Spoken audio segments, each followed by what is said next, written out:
वालेकुम ख़वातीनो हज़रात, कैसे हैं आप सब लोग। उम्मीद है खैरियत से होंगे। जी हाँ, माहनामा आपकारी जो जिन्नातों की दुनिया और इंसानों की जिस्मानी बीमारियों, जहनी उलझनों और रूहानी मसाइल का हल है।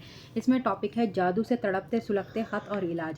औलाद की नाकामी पर रोना आता है। मोहतरम शेखुल वज़ाइफ साहब, अस्सलाम वालेकुम। मेरा बेटा पढ़ता नहीं है। मैंने अपनी पूरी तवज्जो और कोशिश की कि ये ठीक से पढ़ने लग जाए, लेकिन फिर भी नाकामी ही मिली। ये बुरी आदतों में नहीं पड़ा। बहुत अच्छा बच्चा है, लेकिन पढ़ाई ना करने की वजह से ज़िंदगी में नाकाम और ख्वार हो रहा है। इसको समझ नहीं आती कि क्या करूं। ना पढ़ने को दिल करता है और ना किसी काम करने को। 2 साल बेकार रहने के बाद छोटी सी नौकरी कर रहा। मेरी ख्वाहिश है कि इसको अच्छा मकाम ओहदा मिले, लेकिन इसका मेहनत करने को दिल ही नहीं करता। हर वक्त डर खौफ रहता है। बहुत ज़्यादा वसवास आते हैं। घर में लड़ाई झगड़ा भी रहता है। रिश्तेदार हम पर हंसते हैं। हमारे दिल और उदास घर में उदासी है। अपनी औलाद की नाकामी पर बहुत रोना आता है। औलाद की तालीम और इनकी तरक्की, कामयाबी और अच्छे ओहदे के लिए कलमात हुवल्लाहुल्लज़ी ला इलाहा इल्ला हुवा कसरत के साथ सारा दिन खुला पढ़ें। इस अमल की बरकत से आप और आपकी नस्लों के लिए कामयाबी, इज़्ज़त और बाबरकत के दरवाजे खुलेंगे। आप यकीन और ध्यान से ये अमल करें इंशाअल्लाह। मोहतरम शेखुल वज़ाइफ साहब, मेरी बहुत डिप्रेशन का शिकार है। मेरी बहन डिप्रेशन का शिकार है। ना खाती है, ना दवा लेती है, ना नमाज और ना ही कुरान पढ़ती है। हर वक्त खामोश रहती है। बेवा है, अकेले बच्चों की परवरिश की है।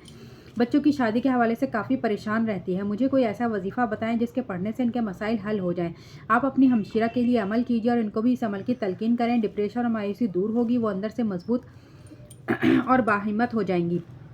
ये आसमां या मालिकू या मलीकू, रोज़ाना हर नमाज के बाद एक तस्बीह पढ़कर बहन का तसव्वुर करके इन पर दम करें। अल्लाह के नाम की ताकत बड़ी। जल्द ही डिप्रेशन के ख़तरनाक मर्ज़ से छुटकारा मिल जाएगा। मेरी शादी को 2 साल हो गए हैं। ससुराल वाले सब मिलकर मुझे ज़हनी अजियत देते हैं। बहुत ज़्यादा परेशान रहती हूँ। सास ने पहले दिन से ही शौहर को मेरे ख़िलाफ़ किया है और मुझे कहा था कि मेरा बेटा कभी तेरी कोई बात नहीं मानेगा। शौहर मालदार हैं, लेकिन शादी के बाद मुझे एक लम्हे का सुकून नसीब नहीं हुआ। मुझे एक पैसा तक नहीं देते और समझते हैं मैं इनको इनकी माँ बहन के ख़िलाफ़ कर रही हूँ। इनकी सोच बहुत मनफी है। मुझे इसका हल बताएं। मियाँ बीवी का रिश्ता में एहसास, मोहब्बत और इज़्ज़त दोनों फ़रीक़ीन का बुनियादी हक़ है। इसके लिए मंदरज ज़ैल अमल बहुत ही मुजरिब और हज़ारों घरानों की खुशियों का सबब है। किसी मीठी चीज़ पर 1000 मरतबा अल्लाह फ़ा बैना क़ुलूबिहिम पढ़कर दम करके घर वालों को खिलाएं। सबके दिल आपके लिए नरम और मोहब्बत से लबरेज हो जाएंगे। सिलाई कढ़ाई का काम करती हूँ। मेरा काम बहुत ही खूबसूरत होता था। किसी हासिल ने मुझ पर बंदिश का अमल करवा दिया है। मेरे दिमाग पर बंदिश लग चुकी है। मुझे काम भूल जाता है। सिलाई कढ़ाई के काम के अलावा खाना बनाने में भी चीज़ें भूल जाती हूँ, जिसकी वजह से अक्सर खाना ख़राब हो जाता है या काम गलत हो जाता है।